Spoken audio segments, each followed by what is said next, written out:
When something disappears, it often leaves something else behind in its place. Mystery and questions. Like, where did it go? How did it go? And why did it go? Quiet Town disappeared a few months back, and I apologize for the massive delay without an update. You see, Quiet Town is just a passion project of mine. Something that I've squeezed between a full-time job, a recent 2,000-mile relocation, and my many unprofitable hobbies. I spread myself thin sometimes, and that's my own fault. The truth is, I love what Quiet Town represents. Storytelling, history, and travel. It's who I am at my core, and the fact that people like you are willing to support me means the world. But every episode takes me upwards of 30 hours. It's a one-man band of researching, writing, recording, editing, designing, and eventually publishing. So Quiet Town had to take a back seat to life for a bit. With all that said, Quiet Town is back. As I try to balance life and this show, I'm going to make some changes. Season 2 will come in bi-weekly episodes, and I am currently cutting my Patreon page and instead going to be adding more travel articles and resources for free on quiettownpodcast.com. So please sign up for our newsletter to stay up to date with the new editions and news. Also, check out our shop and support us by purchasing some of our brand new Quiet Town gear. Or consider buying me a coffee through the website Ko-fi, spelled Ko-fi. It's sort of a digital tip jar. And to wrap up the housekeeping, I just want to thank you again for sticking with me. The reviews and amount of support I have received thus far has been really encouraging. And I'm really excited to get behind the steering wheel and travel to new places with you again.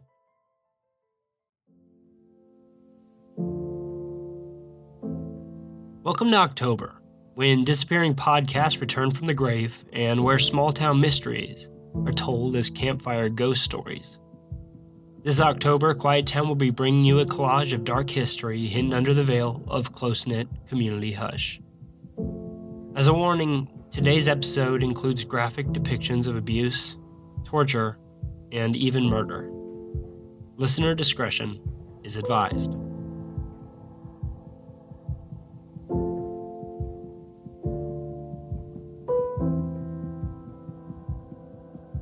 The term Southern Charm may be taken in different ways depending on where you're from.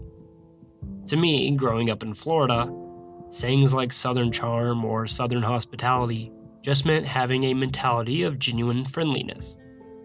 But as I have traveled around, I've realized that referring to everyone as sir or ma'am often leaves people feeling insulted, even when my intentions are absolutely meant to be respectful. But given how a Floridian would view these terms as a compliment, you'd imagine that a town assigned the moniker the City of Southern Charm would be one of the kindest and warmest places on Earth. And maybe to those passing through, it was. But beneath the surface, there were secrets that were anything but charming.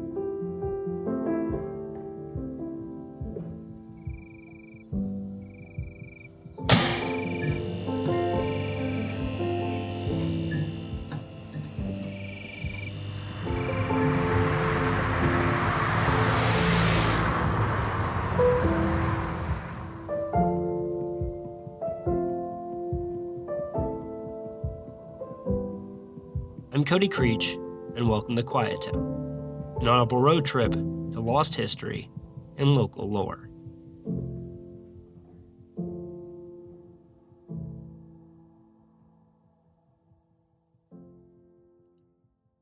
Let it be known, the following episode consists only of accusations and stories from the boys that spent time at the Mariana facility. No charges have been pressed, and no convictions have been made. Mariana, Florida is dubbed that City of Southern Charm. And looking back on it now, what a grotesque label that is. An insult to the victims that you are about to hear from. Because this horrific story is not a fleeting moment that came and passed under the veil of midnight. It wasn't a quick tragedy that only touched the lives of a few. It was a secret that lasted over 111 years and was hushed by most all involved. Secrets. Sometimes it takes a village. So let's go back. Before Interstate 10 was constructed on the south side of Mariana, the small town boasted a quaint population of about 900 people, circa 1901. It sat about 65 miles west of the capital, Tallahassee, in Florida's Panhandle, seated among the stretch pines and itchy scrub brush. Teeming with rattlesnakes and palmetto bugs, the woods tend to lack quietness and instead offer a natural buzz. Along the Chipola River, towering cypress trees reach up from the moist banks and their knees break the ground and peak just above the waterline. And tucked away among these natural offerings, a lot of 1,400 acres would be set aside to build a reform school for boys. When it opened on January 1st, 1900, it was the largest reform school of its type. The facilities were respectable for its time, maybe even cutting edge. And they called it the Florida School for Boys. When Robert Straley arrived at the school at 13 years old in 1963, he described it as a beautiful campus. I looked around and I was struck by the beauty of the place to begin with. I thought it looked like a school or a college campus because there was rows of brick buildings, four cottages. They were red brick, and they had plants all the way around them, trimmed. Everything was neatly trimmed. It looked like it had just been mowed. Tall pine trees, elms and oak. It was beautiful, and I thought, gosh, I could stay here. As the years went on, the school expanded, complete with a brick-making facility, printing press, and farm. Written in the Florida statutes, the school was, quote, not simply a place for correction, but a reform school, where the young offender of law, separated from vicious associates, may receive careful, physical, intellectual, and moral training. I kept running away from home. My mother was bipolar and very abusive. I was bipolar. And when I hit puberty, somebody had to go. It wasn't going to be her. And I started running away. And then when I got in the juvenile home, I didn't really care much for it there and ran away from the juvenile home 3 times. On the 3rd time, when they caught me, they put me in a constricted area. And the next thing I knew, I was being put in a van and on my way to Mariana. Most of the boys sent to the school were, in fact, lawbreakers, but they were not always the most heinous of crimes. Many were sent to the school for simply profanity or incorrigibility. Others were only orphans, guilty of nothing except being void of a family. The campus was segregated, with the black boys living on the north side and the white boys living in the southern portions. It didn't take long for the school to show some red flags. In 1903, just 3 years after opening, the state found boys chained up in irons, as if they were more of prisoners than reformees, and the school didn't get much more than a slap on the wrist. 7 years later, they would be caught again by a legislative committee, this time for unnecessary and brutal punishments. Again, this would be passed over. In 1914, a fire broke out in the white boys' dormitories, leaving 6 boys dead. Although no foul play was believed, records show that during the blaze, the guards, quote, were in town upon some pleasure bent. In the 1950s, the school's name would be changed to the Arthur G. Dozier School for Boys. And about a decade later, another big change would wash over campus. In 1967, Florida legislative move would ban corporal punishment from taking place at Dozier. At least it was supposed to. But the rumors of abuse and scandal kept circulating in the whispers. Robert Straley details the type of abuse he experienced in the 1960s at Dozier. At 8 o'clock that night, Troy Tidwell, it was a one-armed man, and R.W. Hatton, who was a slim man, but one of the worst beaters there. And we were taken into a black sedan and driven over just a block away to the White House. The White House, as it was known, was a one-story, small cinder block building, rectangular in shape and painted white over the stucco exterior. Very simple in design, a flat roof, with one single chimney stack protruding above. One door in the front, 2 windows to its side. Back further in the building were cells on each side of a gray hallway. One side for the whites, and one for the blacks. Each cell was dark, with only a sliver of window letting in light towards the top of each cell. And the horrors that took place in there were beyond comprehension. And it was a long, narrow building. You went in a side door, they lined you up against the wall, and then they took you through a doorway. There was a fan up there, a large industrial fan, and they would turn it on. It made a huge racket. I was at the end of the line, which was not good. You wanted to be at the first of the line to get in and get it over with. Otherwise, you were going to hear everything till those boys were beaten. And they took the first boy in, and you could hear grunts and then groans, and then that turned into screams, and just, oh, God help me, Mama, and just noises I'd never heard before. People in real pain. And by the time they got to me, I was in shock from hearing this, and they just led me in there. It was like being in a dream that you couldn't stop for some reason. They took me in, and there was a army cot, an old army cot, and you placed your hands on the rails, turn your head to the side, don't let go over the rail, don't set up, don't scream, or we'll give you more. The boys would lay down on the cot in the White House and told to hold on to the railings. The cots were soaked with blood and other bodily fluids. Little pieces of bitten off lip and tongue littered the pillow, and the stench of body odor filled the room. The leather strap attached to a board, like the type in an old-fashioned barber shop, would draw blood to the surface and screams from their mouths. And the staff would warn them not to yell, because if they did, their beating would restart. And if they screamed again, it would once again be reset.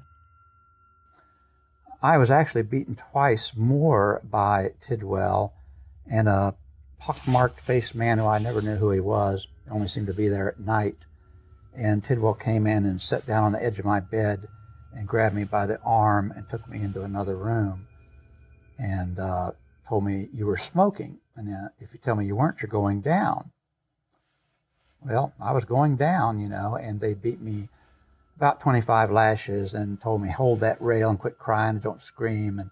And, they did that twice, and that was so horrible in the middle of the night just to have this coming and not even another boy with you for comfort, being taken down by these two men that you just thought were monsters. I was only 13. I'd never been in a fight, never got sick, and I didn't know anything about pain, let alone brutality. The one-armed man was Troy Tidwell. He lost his arm in a shotgun accident as a kid. During his time at Dozier, he doesn't deny the spankings, but his recollection of the events were much more tame.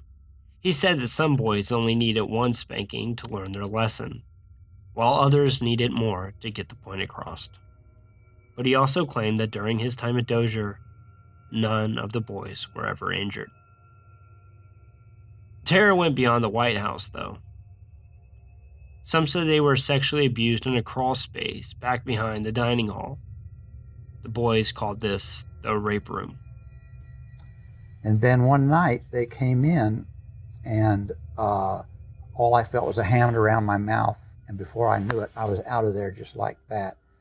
And they put me in a car, and I thought, oh, here we go again. They're going to beat me again, But they went to some place, and it was dark, and I couldn't see anything. And at that time, by the administration building where the White House was, it was a little bit lit up, you know. And they took me out and they took me down a set of stairs. They had a flashlight and they opened a key and took me in the room, you know. And that was so bad that I couldn't describe the nitty-gritty details there, but what I can remember is Tidwell on his knees on my back, and I could feel the little bones in my body crunching, and I thought, oh my God, they're going to kill me. And the next thing I knew, I saw the cottage lights in the distance, and they were hazy and orange colored and were swinging back and forth, you know. And beyond these accusations were the stories that couldn't be shared by the victims, about the boys that never made it out of Dozier. Like George Owen Smith, whose mother wrote the school superintendent Mildred Davison in the 1940s. Mildred responded to her and informed her that she was not sure where George was. It was believed that he had run away during the night and had not been seen since. But years later, George's body would be found wrapped in just a burial shroud and buried in an unmarked grave on the Dozier property. Things did not exactly line up. Another boy, Thomas Bernardo, was sent to Dozier for trespassing. He was only 13 at the time. It only took 38 days after his admittance to the boys' school before he was pronounced dead. According to records, he arrived at the school already ill, but quickly recovered. After a few days, Thomas's health declined again, and he caught pneumonia before eventually passing. His death would be reported by the Yellow Jacket, the school's newspaper, just under a front-page article about the school's efficient dairy farm. In 1944, Earl Wilson was reportedly beat to death by other inmates in a building they called the Sweat Box.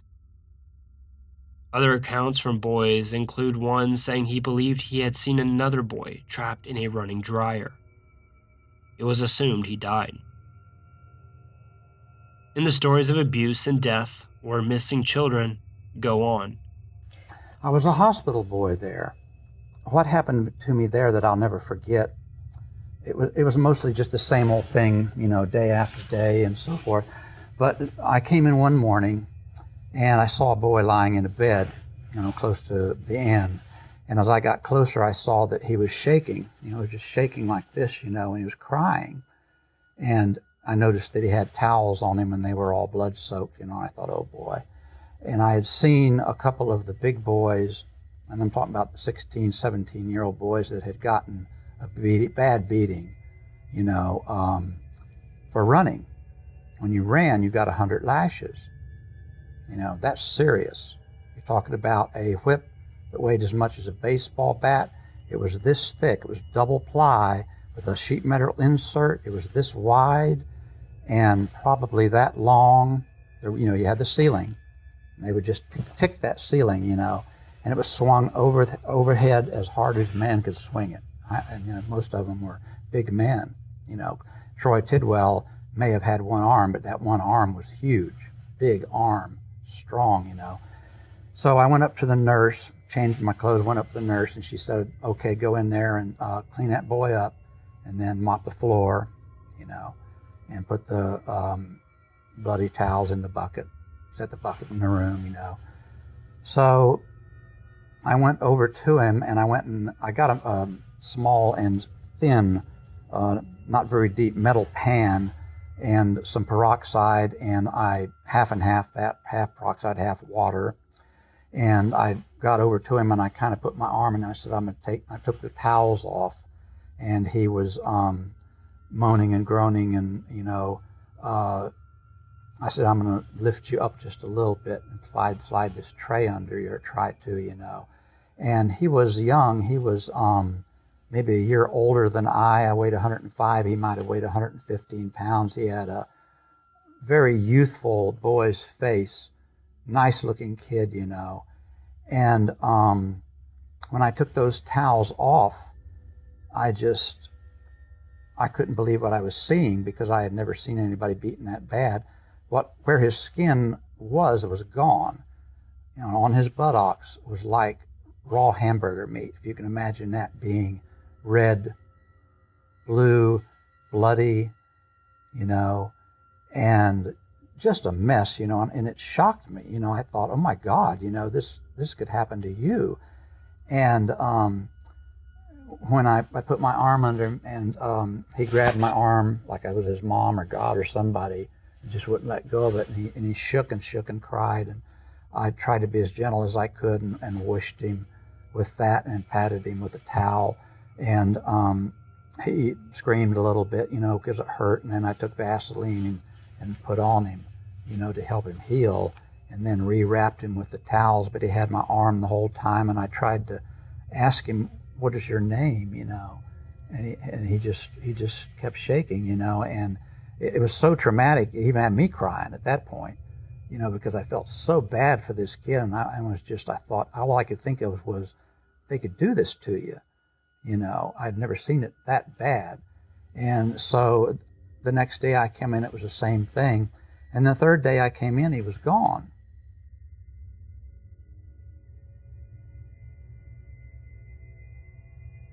There was something in the hospital that happened that I didn't tell you about, and that was about the guard. I went in there one day, and it was raining hard, and I was getting soaking wet, you know, and I went in there and went into the little linen closet and stripped my wet clothes off and started putting on my hospital whites, and I hear the door open on the side. There was a side entrance, and in come two guards. They had their raincoats on and stamping their feet, and I could hear their lighters flick open, and they lit cigarettes. I was standing behind a door that was louvered. In other words, it was slats. You know, you couldn't see through it, but you could certainly hear through it. You know, you see those a lot in Florida. So I was as close as I am to you, to the man that had his back to me, that was lighting up a cigarette. And he said, well, you know, that boy that ran last night, you know, I think he's going to end up in the swamp because they've really had it with him, you know. And the other guy said, yeah, he said, you know, he's being really ornery, and I don't know how many times it makes it that he's run, but he's going to end up in that swamp. He's not coming back. And they said it so casually, and I put my hand up to my mouth because I was afraid they'd hear me breathing, you know, because they knew I had heard that. That would have been the end of me, you know. And that was a very long 5 or 6 minutes or 10 minutes, however long it was, that I was just paralyzed with fear. But I knew then that these whispers and the tales of throwing kids in the swamp that the kids were talking about were true, because they didn't know I was there, and they were just talking. In the 1980s, advocates filed a lawsuit against the state to terminate the binding and imprisonment of the boys at the reform school. In 2003, a boy from Miami died at Dozier after pleading for medical help to remedy his appendicitis. Despite changes in law and the changes in administration, the abuse was said to have went on up until the school finally closed in 2011. Over 111 years of torture and horror for thousands of children sent to the Jackson County facility. I've done, and one of the research I did was I went through the student ledgers from 1937 to 1961 and wrote down every boy that escaped, all the information it had about him, and his escape. There's 169 names of boys who ran away, and it supposedly successfully escaped. And so, but the only reason I could go to 1961, because juvenile records in the state of Florida are sealed for 50 years. And it's meant to protect the juveniles, you know, so they could go on, live a life and not have that record following them. But the way it's turned out is it's also protected Florida.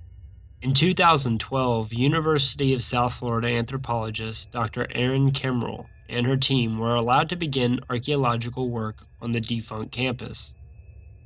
They focused on an area outside of the school's now historic cemetery, where the Florida Department of Law Enforcement said they had record of 31 marked graves.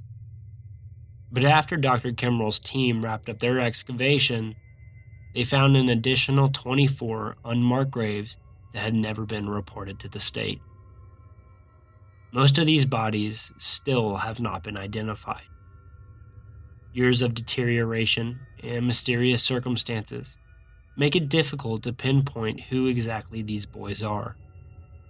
Their deaths range from blunt force trauma to gunshot wounds. The team found that it was 3 times more likely for a black boy to have died than a white boy. And although that may be the circumstances, Robert Straley believes that somewhere else on the 1,400 acres, there are other unmarked graves where many more of the white boys are buried. Dr. Kimmerl's team also exhumed a boy who had died under mysterious circumstances, but now rested in Pennsylvania. When they opened the casket, she only found fragments of remains. Instead, the coffin had been filled with wood to properly weight it for the lack of an actual body. The family had never known. Between 1900 and 1973, it was believed that over 100 boys had died on the rural Florida Reform School. Some reported, and many just swept under the rug. They encircled that town in a ring of silence. You did not, this is what three ladies told me the same thing, calling in and talking to me. They said, you don't talk about the boys or what happened to them to strangers, because if you did, your barn could get burnt, your cattle could be poisoned, or you might get hit in the head by a hunter's stray bullet. And she said, by the way, that's the word out today. And whenever a boy ran, they went boy hunting. Farmers jumped in their trucks and took off, and these boys never really had a chance. What they saw woods, and they thought they would run all night, but they were going to have to run across roads and across railroad tracks, and these men would just be sitting there in their trucks with their lights out waiting on them, and then they'd catch them, And one man, Calvin Creamer, made a statement that chilled my blood and everybody else that's ever heard it. There was a place worse than the White House, and it was in the piney woods of Florida. He said, quote, back then it was torture for the boys. They were mean men to begin with. When they caught them, they'd strip them and tie them over 55-gallon steel drums bare naked, and then they'd beat them, and the police didn't care either.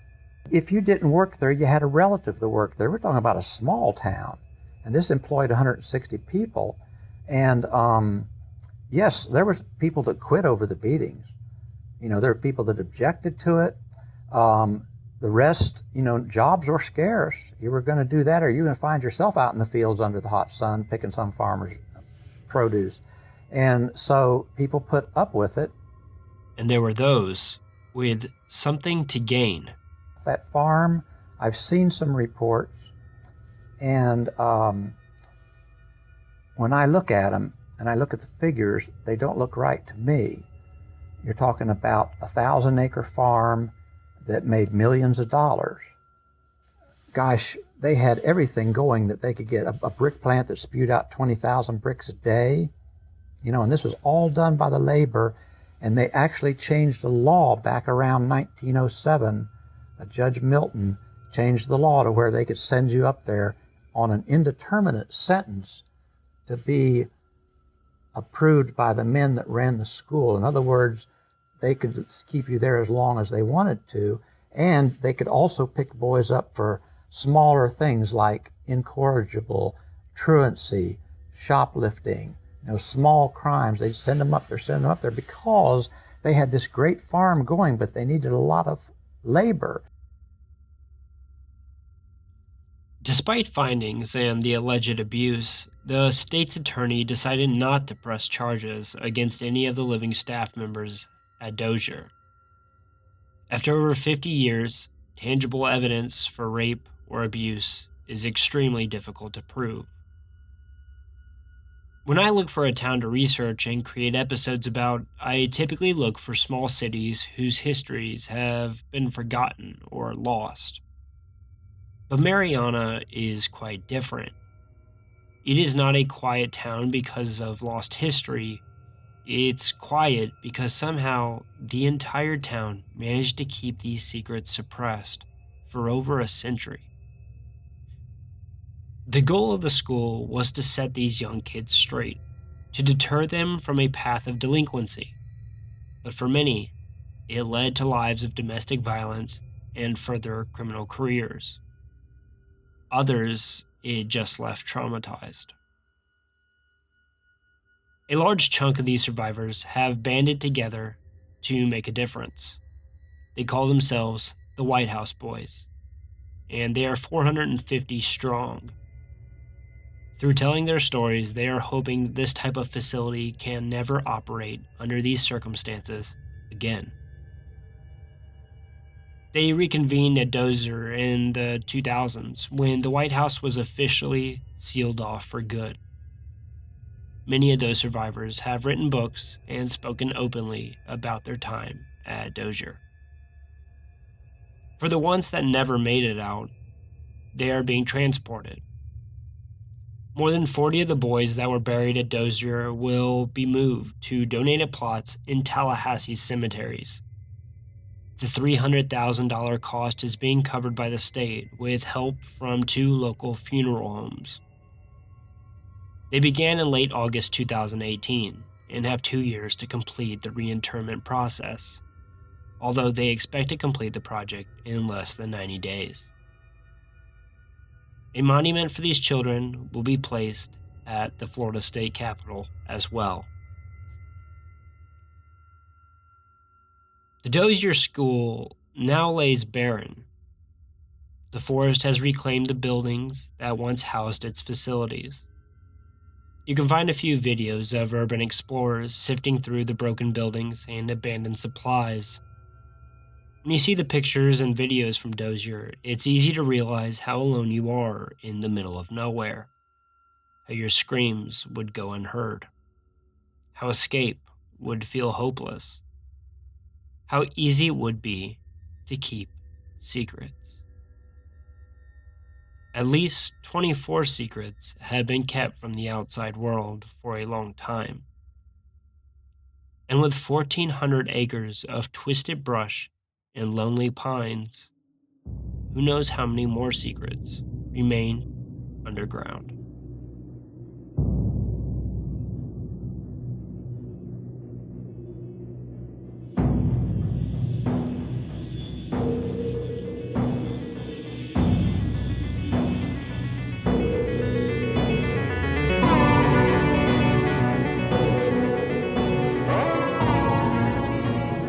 This episode of Quiet Town is written and produced by me, Cody Creech. But the stories don't have to stop here. Find me on Facebook, YouTube, and Instagram at Quiet Town Podcast, Twitter at Quiet Town Pod, and don't forget to leave us a review on iTunes. Every review helps Quiet Town grow. Also, find us at our website at quiettownpodcast.com. New gear and articles will be up soon. Message me. I want to hear from you. Tell me your favorite Quiet Town story, and one day, it just may become an episode itself. I love listening and learning, just like you. So, tell me a story. Thank you for listening, and I will be back soon with a brand new episode.